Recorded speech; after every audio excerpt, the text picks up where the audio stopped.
కైలాస పర్వతం గురించి చాలా రహస్యాలు దాగి ఉన్నాయి. అవి ఎన్ని రహస్యాలు దాగి ఉన్నాయో తెలియదు. ప్రతి రహస్యం వెనుక ఏదో మరొక రహస్యం ఖచ్చితంగా దాగి ఉంటుంది.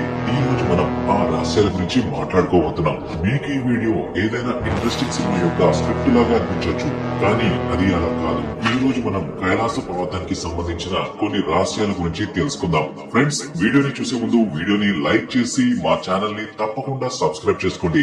ఇక ఆలస్యం చేయకుండా నేటి వీడియోని ప్రారంభిద్దాం. కైలాస పర్వతం పైన ఆకాశంలో చాలా సార్లు కాంతి కనిపించింది. ఈ కాంతి సాధారణ కాంతి కాదు. కైలాస పర్వతాన్ని అధిరోహించిన వ్యక్తులు దానిపై 7 రకాల కాంతులు వెలువడుతుందని చెప్పారు. మేము ఇంద్రధనస్సు గురించి మాట్లాడడం లేదు. ఈ విషయాన్ని నాసా కూడా అంగీకరించింది. ఇది అయస్కాంత శక్తి వల్ల కావచ్చునని నాసా శాస్త్రవేత్తలు భావిస్తున్నారు. ఇక్కడ ఉన్న అయస్కాంత శక్తి ఆకాశాన్ని తాకుతుంది. చాలా సార్లు అక్కడ జరిగే విషయాలు మన ఊహకు కూడా అందవు. అంతేకాదు, కైలాస పర్వతం యొక్క అతిపెద్ద రహస్యం దాని ఆకారం. కైలాస పర్వతం అంత పెద్ద పిరమిడ్ లాంటివి మానవుడు నిర్మించాడు. రష్యన్ శాస్త్రవేత్త ప్రకారం కైలాస పర్వతం ప్రపంచంలోనే అతిపెద్ద పురాతన మానవ నిర్మిత పిరమిడ్ కావచ్చునని వారు అంటున్నారు. కైలాస పర్వతం లోపల ఒక రహస్య ప్రపంచం ఉందని వారు పేర్కొన్నారు. వారి ప్రకారం పురాతన నాగరికత ప్రజలు ఇక్కడ నివసిస్తున్నారు. వారు మొత్తం పర్వతాన్ని నియంత్రిస్తారు, అలాగే తమను తాము కాపాడుకుంటారు. ఇక్కడ చాలా మంది యతి అంటే మంచు మనిషిని చూడడం గురించి కూడా మాట్లాడుకున్నారు. అంటే దాని అర్థం ఇక్కడ ఎవరో రహస్యంగా ఉంటున్నారు. ఈ విషయాలన్నీ ఈ స్థలాన్ని మరింత రహస్యంగా మార్చాయి. ఇప్పుడు అది ప్రకృతి సృష్టినా లేక మనిషి చేసిన సృష్టినా అన్నది ప్రశ్న. కైలాస పర్వతం యొక్క అత్యంత రహస్యమైన వాస్తవం ఏమిటంటే ఇక్కడ సమయం చాలా వేగంగా గడిచిపోతుంది. భూమి మీద ఉన్న ఈ ప్రదేశంలో సమయం కదలడం కాదు, ఏకంగా పరిగెడుతుంది. చాలా మంది ప్రయాణికులు, పర్వతాధిరోహకులు ఇక్కడ సమయం త్వరగా గడిచిపోతుందని తెలిపారు. ఇది ప్రపంచంలో ఎక్కడా జరగని విషయం. అలాగే ఇక్కడికి వచ్చే దాదాపు అందరూ తమ జుట్టు మరియు గోర్లు చాలా వేగంగా పెరుగుతున్నాయని గ్రహించారు. చాలా మంది హైకర్స్ ఇక్కడ ఎక్కేటప్పుడు తమ గోర్లు మరియు జుట్టు 12 గంటల్లో చాలా వేగంగా పెరుగుతుందని గ్రహించారు. అయితే సాధారణ వాతావరణంలో జుట్టు మరియు గోర్లు పెరగడానికి 2 నుంచి 3 వారాలు పడుతుంది. ఈ విషయాన్ని సామాన్యులు మాత్రమే కాదు, శాస్త్రవేత్తలు కూడా అనుభూతి చెందారు. దీని ఆధారంగా కైలాస పర్వతంపై కాలవేగం చాలా వేగంగా ఉంటుందని శాస్త్రవేత్తలు నిర్ధారించారు. అయితే దీని వెనుక గల కారణాలను శాస్త్రవేత్తలు ఇప్పటి వరకు అర్థం చేసుకోలేకపోయారు. ప్రతి మిస్టరీని ఛేదించడంలో నాసా ముందుంటుందని అంటారు, కానీ ఈ రహస్యాన్ని మాత్రం ఎందుకు ఛేదించలేకపోయారో ఎవరికీ తెలియదు. బిలారేపా తప్ప కైలాస పర్వతం ప్రపంచంలోనే ఇప్పటి వరకు ఎవరూ అధిరోహించని ఏకైక పర్వతం. కైలాస పర్వతం సముద్ర మట్టానికి 6656 మీటర్ల ఎత్తులో ఉంది. ఇది ఎవరెస్ట్ పర్వతం కంటే చాలా తక్కువ. చాలా మంది ఎవరెస్ట్ శిఖరాన్ని జయించారు, కానీ ఇప్పటి వరకు కైలాస పర్వతాన్ని ఎవరూ అధిరోహించలేకపోయారు. శాస్త్రీయ అంచనా ప్రకారం ఈ పర్వతం తన స్థానాన్ని మార్చుకుంటూ ఉండడమే దీనికి ప్రధాన కారణం. అనేక దేశాల నుంచి వచ్చిన పర్వతారోహకులు కైలాస పర్వతాన్ని అధిరోహించడానికి చాలా సార్లు ప్రయత్నించారు, కానీ ప్రతిసారి విఫలమయ్యారు. ఆ అధిరోహకులను ఇంటర్వ్యూ చేసినప్పుడు బయటకు వచ్చినది నమ్మశక్యం కాదు. పర్వతం ఎక్కుతుండగా ఒక్కసారిగా వాతావరణం మారిపోతుండటంతో భారీ వర్షం కురిసిందని, ఎక్కడానికి వీలు లేకుండా పోయిందని చెప్పారు. కైలాస పర్వతం మీద ఒక దైవిక శక్తి ఉందని, అది ఎవరిని పర్వతాన్ని అధిరోహించనివ్వదని ప్రజలు నమ్ముతారు. ఎందుకంటే ఈ పర్వతం భోలానాథుని నివాసం. ఇప్పుడు ఈ పర్వతాన్ని అధిరోహించడం పూర్తిగా నిషేధించబడింది. అంతేకాక కైలాస పర్వతం మీద ఎప్పుడు కైలాసం నుండి ధ్వని తరంగాలు వెలువడతాయని ఒక నమ్మకం. మీరు ఈ పవిత్ర స్థలంలోకి ప్రవేశించిన వెంటనే మీకు సౌండ్ వేవ్స్ వినబడతాయి. ఈ శబ్దం శివుడి డమరుకం మరియు ఓం అని ప్రజలు చెబుతారు. అయితే శాస్త్రవేత్తలు మాత్రం కైలాస పర్వతం మీద మంచు కరగడం మరియు విరగడం వల్ల ఈ శబ్దాలు వస్తున్నాయని చెప్పారు. నిజంగా ఈ శబ్దం ఏదో ఒకటి అయితే ఇక్కడికి వచ్చే పర్వతారోహకులు దమనిని జాగ్రత్తగా వినిపిస్తే డమరుకం ఓం అనే శబ్దం నిజంగా వినిపిస్తుందని అంటున్నారు. ఇప్పుడు ఇది యాదృచ్ఛికమా లేదా శివుడి శక్తి యొక్క రహస్యమా?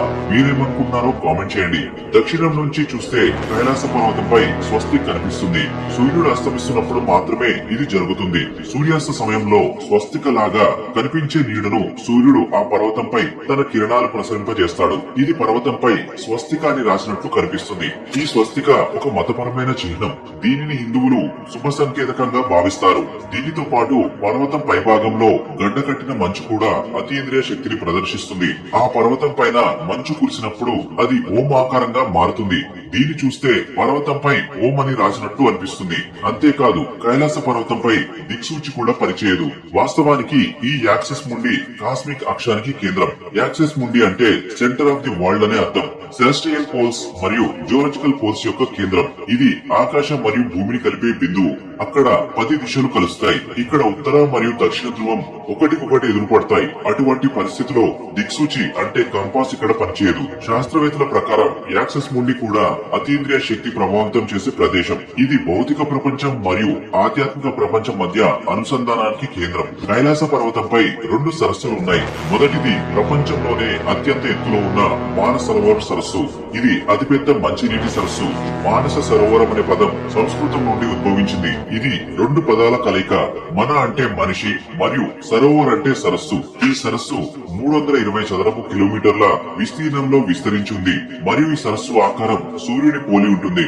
మానస సరోవర్ సరస్సు అద్భుతమైన అందానికి మరియు తన నీలి రంగుకి ప్రసిద్ధి చెందింది. ఇది ఆకుపచ్చగా మారుతుంది. దీంతో పాటు రాక్షస్ లేక్ లేదా రాక్షస్ తాల్ అని పిలువబడే మరొక సరస్సు ఉంది. ఇది ప్రపంచంలోనే అత్యంత ఎత్తైన ప్రదేశంలో ఉన్న అతిపెద్ద ఉప్పు నీటి సరస్సు. ఈ సరస్సు 225 చదరపు కిలోమీటర్ల విస్తీర్ణంలో విస్తరించింది. దాని ఆకారం చంద్రవంకలా ఉంటుంది. రావణుడు ఈ సరస్సు దగ్గర కూర్చుని పరమశివుడి గురించి ఘోర తపస్సు చేశాడని రాక్షస సరస్సు గురించి చెబుతారు. అందుకే దీనికి రాక్షస సరస్సు అని పేరు వచ్చింది. 2 సరస్సులు ఒకదానికొకటి చాలా దగ్గరగా ఉన్నప్పటికీ వాటి లక్షణాలలో చాలా తేడా ఉంది. ఇది చాలా ఆశ్చర్యాన్ని కలిగించే విషయం. ఈ 2 సరస్సులు సూర్యుడు మరియు చంద్రుని శక్తిని సూచిస్తాయి. ఇది సానుకూల మరియు ప్రతికూల శక్తికి సంబంధించినది. అంటే మాన్సరోవర్ సానుకూలతకు చిహ్నంగా పరిగణించబడుతుంది. రాక్షసాన్ని ప్రతికూల శక్తిగా పరిగణిస్తారు. కైలాస పర్వతం రెండిటి మధ్య సమతుల్యతగా నిలుస్తుంది. అలాగే ఈ సరస్సుల ఆకారం చాలా విచిత్రంగా ఉంటుంది. ఇది ప్రకృతి చేత ఏర్పడిందా లేదా వీటిని ఇలా చేశారా? ఇది ఇప్పటికీ ఒక రహస్యం. అనేక శాస్త్రీయ పరిశోధనల తర్వాత కైలాస పర్వతం భూమికి కేంద్ర బిందువు అని మనకు తెలుసు. ఇంత దూరంలో భూమికి ఒకవైపున ఉత్తర ధ్రువం, మరోవైపు దక్షిణ ధ్రువం ఉంది. ఈ రెండింటికి మధ్య హిమాలయాలు ఉన్నాయి. ఇక హిమాలయాలకి కేంద్రం కైలాస పర్వతం. శాస్త్రవేత్తల ప్రకారం ఈ పర్వతం భూమికి కేంద్రం. హిందువులు, బౌద్ధం మరియు జైన మతాలను అనుసరించే వారు నమ్మేది ఏంటంటే కైలాస పర్వతం స్వర్గానికి ప్రవేశ ద్వారం కావచ్చు అని. ఇది స్వర్గం మరియు భూమి మధ్య ఒక లింక్ లాంటిది. వేదాల ప్రకారం కూడా ఈ పర్వతాన్ని స్వర్గానికి మార్గం అంటారు. మనం మహాభారత కథను పరిశీలిస్తే పాండవులు మరియు ద్రౌపది ఈ పర్వతాన్ని అధిరోహించినప్పుడు మోక్షాన్ని పొందారు. ఫ్రెండ్స్, కైలాస పర్వతాన్ని ఇప్పటి వరకు ఎవరూ అధిరోహించలేదని అందరికీ తెలుసు. కానీ కైలాస పర్వతాన్ని జయించిన వ్యక్తి ఒకరున్నారు. అతనే మిలారెప్ప. కైలాస పర్వతాన్ని జయించిన అనేక పౌరాణిక గ్రంథాలలో మీరు అతని పేరును కనుగొనవచ్చు. ఆ తర్వాత ఏ వ్యక్తి కూడా కైలాస పర్వతాన్ని జయించలేకపోయాడు. కైలాస పర్వతంలో ఏదో రహస్యం ఉంది. మీరేమనుకుంటున్నారో కామెంట్ ద్వారా మాకు తెలియచేయండి. వీడియో నచ్చితే లైక్ చేసి మీ ఫ్రెండ్స్ అండ్ ఫ్యామిలీ మెంబర్స్ కి షేర్ చేయండి.